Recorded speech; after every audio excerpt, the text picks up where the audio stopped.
Recently, Doc and I reviewed Amazing Spider-Man number 25. Shocker, we didn't really like the comic book, but it's all leading to Amazing Spider-Man number 26, which they say is going to be the most shocking episode of Spider-Man in like 50 years. Obviously comparing whatever's going to happen in ASM 26 to what happened with Gwen Stacy when she died. And spoilers, we know what's going to happen. The images are out there. There are articles talking about exactly what happens in ASM 26, and we're going to spoil it here today. If you want to enjoy the issue and the big reveal in real time as you open the comic book, you're not going to want to actually watch this video. You're going to want to turn it off and maybe come back after ASM 26 comes out in a couple weeks, because Aaron and I are actually going to spoil the big death. And they said Zeb Wells was doing something so disgusting that people were going to hate him. He wouldn't be able to go to conventions after what happens in ASM 26. And I'll be honest, Aaron, I don't hate it. I might like it. Well, if you said if you want to don't watch this video if you want to read and enjoy this comic, and I would say if you want to read and enjoy this comic, or any of Zeb Wells' Spider-Man so far, you should drink some bleach and take some acid, maybe smoke a fat one, and this is the only way that you're going to be able to enjoy this run. It's so discombobulated and incoherent, and it's just so poorly constructed. And yeah, you got to this issue, which is supposed to be, the big shocking death that's going to upset everybody. It will upset some people, and we'll get into who they're going to be. But for the majority of regular comic book readers, this is not upsetting. This is actually sort of welcome. Yeah, it's the best case scenario. They've been teasing that they were going to kill MJ. Obviously, they weren't going to do that. They were doing some type of red herring. They're actually killing off Kamala Khan, which I'm fine with. That's a pretty disposable character. She doesn't really do much in the Marvel 616 anyway. I just think it's weird that they would kill her off in Spider-Man and not Captain Marvel, or an actual series that actually pertains to her. She's not a Spider-Man character. Well, it's going to be the most interesting thing they've ever done with her, followed closely by her becoming a brown shirt and there being no repercussions for that, in the pages of Civil War II. So, yeah, I mean, what else do you do with a character like that? You kill her off for a cheap sales bump, even though everyone who reads comics knows that deaths don't matter, they're just going to turn around. She's going to have a new number one by some hack writer by the time, the Marvels hits theaters. And this is all just being done to probably fold her into the X office to make her a mutant, because they'll resurrect her on Krakoa. She was introduced as the first mutant in the MCU in the Ms. Marvel show on Disney+. Well, in comic books, she's not a mutant. She's actually Inhuman. So they kill her off here. You resurrect her. There is a secret series, like that special Someone #1. They won't show the cover. Obviously, it's talking about Kamala Khan being resurrected, and I imagine it's going to happen on Krakoa, likely during the Hellfire Gala or something stupid like that. Yeah, it's just another big who the hell cares from Marvel. It's, they hype it up, they hype it up, they hype it up. They tell you you're going to be upset. Regular readers, if they are upset, it's not going to be because they killed Kamala Khan. It's because they wasted years of their life reading this Spider-Man run, and then the big shocking thing that they're going to do turns out to be killing a character that most of the readers don't like. The only people that are really going to be upset are the 12 Twitter weirdos that are going to freak out that they killed Kamala Khan, a Muslim character, and that they killed her during, Asian Awareness Month. They're going to lose their minds, and then it's going to all become a big kerfuffle on Twitter, and then Zeb Wells and C.B. Cebulski are going to have to come out, and they're going to have to bend the knee, and they're going to have to kowtow and apologize, and the only person who's going to win in this situation will be Alyssa Wong, who, if she plays it right, can get promoted and put on another book. Perhaps Alyssa Wong will be the next writer of Amazing Spider-Man. And I'll be honest, from what I've read of her Deadpool and a few other titles, it might be better than what Zeb Wells is doing, because his Spider-Man sucks anyway. Yeah, nobody's really engaged with this. It seems like nobody's really engaged with this run. Nobody's excited about it. I long ago gave up on it. I'm not interested in them finding new ways to break up Peter and Mary Jane. I'm just tired, and it just all seems like it's just repeating the same tropes over and over again. Just like, we'll bring them close and then we'll separate them again. We'll bring them close and we'll separate them again. The promise of what you want, and then have it snatched away. And we'll just keep you on the hook like that. That only works so long, and it doesn't work on me. So what are you gonna do? Well, in many ways, they've tried to make Kamala Khan like a replacement for Carol Danvers as Ms. Marvel, but also a replacement for Spider-Man as that new high-profile teenage hero. But she's never really gotten to that spot where she got over. People like the character, and they wanted to see her hero's journey. They never made Kamala Khan interesting or anything like that. I don't understand what they're doing. I think that the real tragedy of Ms. Marvel is that when that book first came out, it was successful. Like, people were interested, people were intrigued. That first trade was a good read. She was kind of a fun character, and the whole fangirling thing was kind of unique at the time.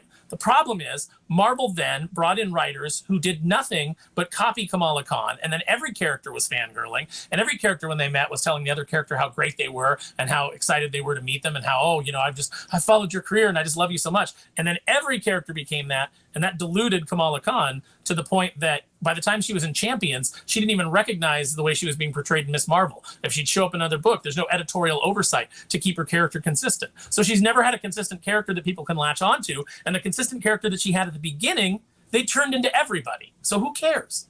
And then one thing that they have done consistently for like the last 5 or 6 years is every time Kamala Khan, Miss Marvel, who's supposed to be like 13 or 14 years old, comes in contact with an established like superhero in the Marvel Comics universe, that saved the universe and the world multiple times, all they do is tell her how amazing she is.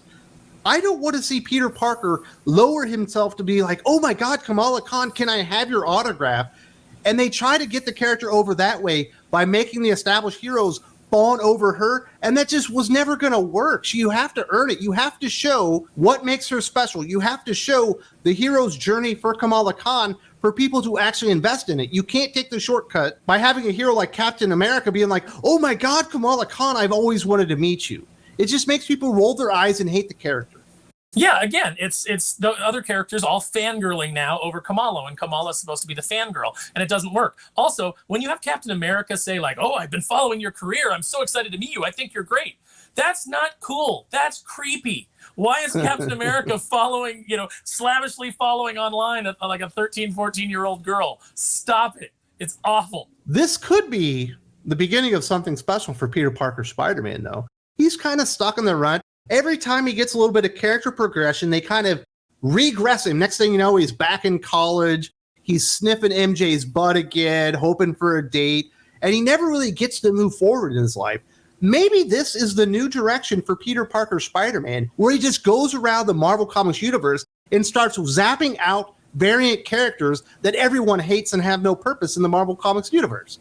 That'd be I would spectacular. read that series. Yeah, the first place you could start is the Spider-Verse, which is, end of Spider-Verse, edge Peter of Spider-Verse. Parker kills the Gwenverse. Yeah. I would read the whole thing. If anybody would kill the Gwenverse, I would read the whole thing. Punisher kills the Gwenverse. It'd be fantastic.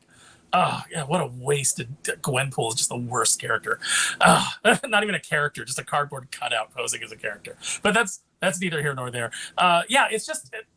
I don't know what Marvel's doing. I think that they're just grasping at straws. I think that desperation has set in. The market has now shrunk to the point that the worst people in the market can feel good about themselves because sales don't matter, because there literally are no sales.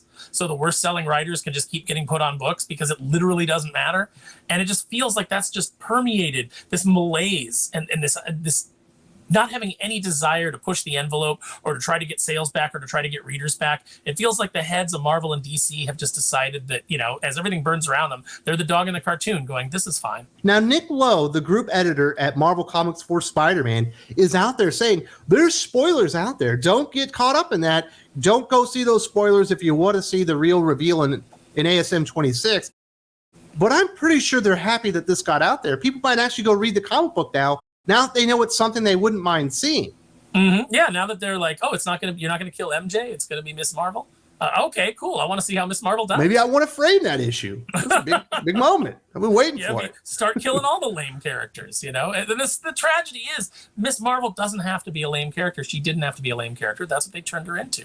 And when people ask me, like, hey, if Marvel ever offered you, carte blanche on some book, what would you want? Would it be Spider-Man? Would it be Captain America? And I've always said no. It'd be Miss Marvel. I would just love to see Ms. Marvel, Captain Marvel. I would just love to see if I could come in and make those characters likable and viable and make them heroes, and make people respond to them. It's just like a personal challenge. Not my favorite characters, but just the level of challenge of that. That's like being the person to make Doom Patrol work.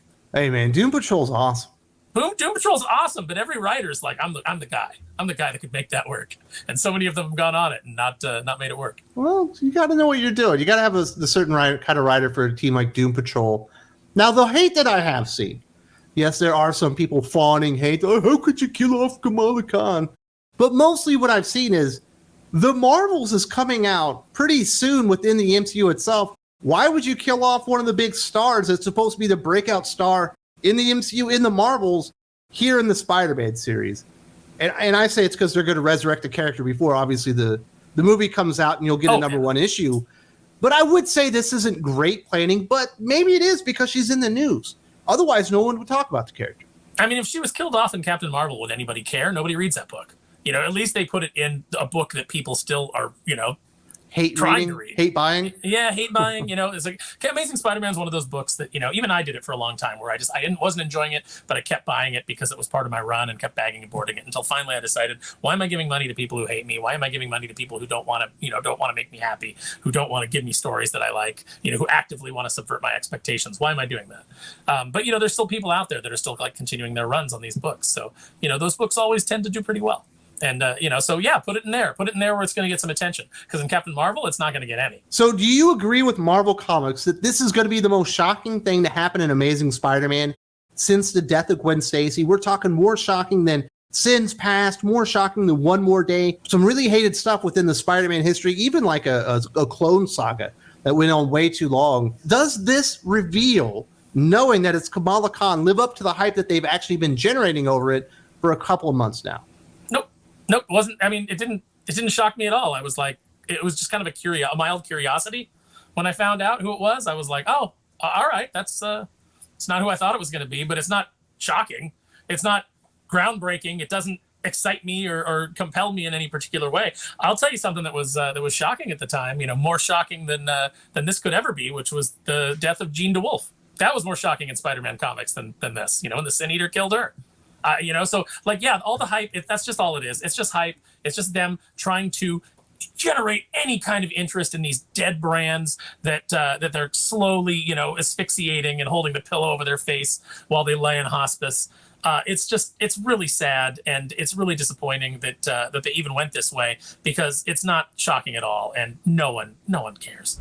One of the interesting aspects about this, and I kind of touched on it here in the video, is that Kamala Khan really is supposed to be the replacement for Spider-Man in the MCU once the Marvels comes out. That young teenage hero that you can experience the MCU kind of through their eyes as Tom Holland's Spider-Man kind of grows up and matures a little bit. So I do think this is a little bit strange of a choice to kill her off, but she is the chosen one to replace Spider-Man in the MCU. If you haven't seen this video, there's also a link in the video description.